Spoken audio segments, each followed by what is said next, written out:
बालेन्सा मुर्दाबाद। तिम्रो दिदीको भारतीयसँग बिहे भएको कारणले सायद तिमीले दाइजोमा लिपु लेख दिन लागेको हौ क्यारे। त्यही कारणले आज जुन हरकत गर्यौ, तिमीलाई म तपाईँ पनि भन्न चाहन्न, किनकि तिमी राष्ट्रद्रोही हौ, तिमी देशद्रोही हौ। जुन तिमीले एउटा सर्वोच्च सार्वभौम संस्था संसदमा बसेर जुन हरकत हिजो तिमीले गर्यौ, भन तिमी कतिमा बिकेको छौ, तिम्रो सांसद कतिमा बिकेका छन्। तिमीले बोल्दाखेरि ताली पड्काउने र तिमीले आज व्हाइट वास गर्ने सबैजना तिमीहरू देशद्रोहीहरू हौ।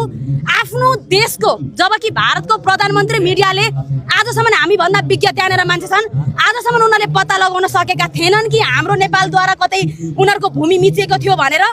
तर बालेनले हिजो त्यहाँ बसेर भनेपछि भारतको गुलामी गर्न, चाकरी गर्न र वफादार कुत्ता भनेर साबित गर्नको लागि आफूले आफूलाई बडो मेहनत गरेको देखिन्छ। र हामी घोर भर्त्सना गर्दछौँ। हाम्रा साथीहरू सबैजना हामी पुतला दहन गर्न आएका थियौँ, तर हाम्रा प्रहरी साथीहरूले यहाँनिर पुतला दहन गर्न मिल्दैन भनेर हाम्रो सामग्री। प्रधानमन्त्रीलाई तपाईँ कुत्ता भन्दै हुनुहुन्छ। जसरी उहाँले भारतप्रतिको वफादारिता देखाउनु भयो, चोखाउनु भयो, व्हाइट वास गर्नुभयो, त्यसलाई हाम्रो घरतिर वफादार कुत्तै भनिन्छ, नमक खाके भनिन्छ। र उहाँले देखाउनु भयो आफ्नो दिदीलाई भारतमा बिहे गरेको कारणले सायद लिपु लेख र लिम्पियाधुरा दाइजोमा दिने कोसिस गर्दै हुनुहुन्छ। र यो हामी जति पनि छौँ साथीहरू सबैजना मिलेर हामी यो रोक्ने नै छौँ। यो गलत भयो, हामी यसको घोर भर्त्सना गर्दछौँ। अब तपाईँले पुतला दहन गर्दै गर्दा प्रहरीले आक्रमण गर्यो, चुनौती कुन आधारले दिए? हाम्रो नेपालको सीमाविदहरूले हिजो भारतका सबै कूटनीतिज्ञ डिप्लोमेट्सहरूले के गरेका छन् भन्दाखेरि चाहिँ उनीहरूले कङ्ग्रेचुलेसन्स बालेन भनेका छन्। दुश्मनले बधाई दिएको छ, दुश्मन खुसी छ भने चाहिँ सोच्नुहोस् यो मान्छे कताको हो भनेर। अझै पनि उहाँको राष्ट्रियताप्रति अरू देशमा हुने भने, चाइनातिर हुने भने फाँसी लाएर टाउको काटिन्थ्यो।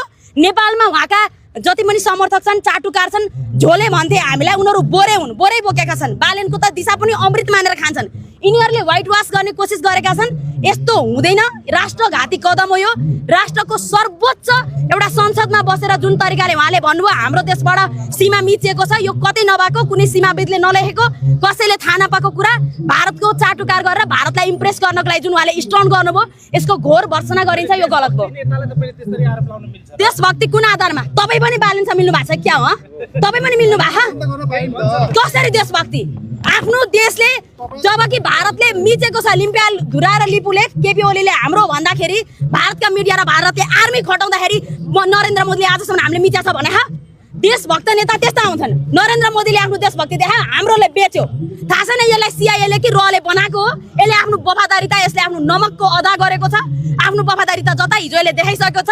र यस्तो गर्दा पनि कसैले त्यसको समर्थन गर्छ भने डेफिनेटली नै यिनीहरू भारतबाट परिचालित छन्। र यस्तो गर्दा नि बालेनलाई समर्थन गर्ने, यिनीहरूलाई देश निकाला हुनुपर्छ, झुन्ड्याइदिनुपर्छ माइती घरमा ल्याएर। हिजो केपी ओली चाहिँ चीनमा जाँदाखेरि ल लिएर आउनु है कुरा गर्नु भनेर भने चाहिँ आफ्नो पालामा के गर्यो यसले? मेयर हुँदा ग्रेटर नेपालको नक्सा राख्ने र आफू प्रधानमन्त्री बनेको बेलामा यो हरकत गर्यो। एकदमै तुच्छ, यो सहन सकिँदैन।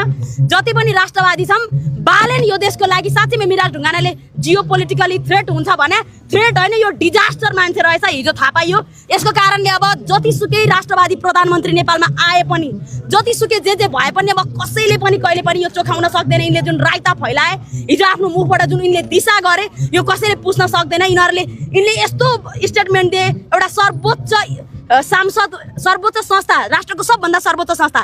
तपाईँलाई थाहा छ कि छैन, अन्तर्राष्ट्रिय कानुन अनुसार राष्ट्रको कार्यकारी प्रमुखले बोलेको आवाज नै देशको आवाज हुन्छ। अब हामी सबैले हामीले चाहिँ भारतको सीमा मिचेको भनेर भनिरहौँ, र भारतले हिजोभरि भारतका जति पनि डिप्लोमेट छन् सबैले बधाई छ बालेन, बधाई छ बालेन, क्या हिम्मतिलो, क्या बोल्नुभयो भनेर भने। आजको दिनमा म के सोच्दैछु भने केपी ओली 1000 गुणा राष्ट्रवादी रहेछन् यो भन्दा। साँच्चैमै पनि यिनको दिदी भारतमा विवाह भएको, दाइजो स्वरूप लिपु लेख दिन खोज्दैछन्। खबरदार हामी यस्तो हुन दिँदैन। बालेन शाह भन्दा 1000 गुणा देशभक्ति केपी ओली होइन रहेछन्। तिनले त गर्जनका साथ यो लिपु लेख लिम्पियाधुरा हाम्रो भनेका थिइन्। हिजो बालेनले डिप्लोमेटिक त्यो जति पनि न्युजहरू आए त्यसमा किन त्यहाँनिर चाहिँ चुचे नक्सा छैन? यो सरकारले के गर्न खोज्दैछ? यो सरकार राष्ट्रद्रोही हो, देशप्रति गद्दारी छ। यिनीहरूको वफादारिता आफ्नो देशमा होइन, अरू छिमेकी राष्ट्रप्रति छ। र आफ्नो घरप्रति वफादारिता नहुने यो देशको नेता हुन सक्दैन। राजीनामा दिनुपर्छ। भन्नुहोस्, तपाईँहरूको आन्दोलन के हो? कहिलेसम्म चल्छ? कसरी जान्छ यो? यो कसरी जान्छ के गरी जान्छ भन्ने होइन, हामी लगातार आउने नै छौँ। पुतला दहन गर्न दिएन, हाम्रा केही साथीहरू पनि यहाँनिर केही मान्छेहरू आएर यहाँ एकछिन कुरा गर्नु छ भनेर कता लगे आई डोन्ट नो, कता छन् अहिले, फोन स्विच अफ भइरहेको छ। त्यही कारणले हामी घोर भर्त्सना गर्छौँ। हामी आउने बित्तिकै 50-60 जना पुलिसकर्मी साथीहरू आउनु भएर यताउति गर्नुभयो, उहाँहरूको केही छैन, उहाँहरूले आफ्नो काम गर्नुभएको। तर प्रधानमन्त्री, यो देशद्रोही प्रधानमन्त्री राजीनामा चाहिँ हाम्रो यति नै हो। Thank you so much. Thank you.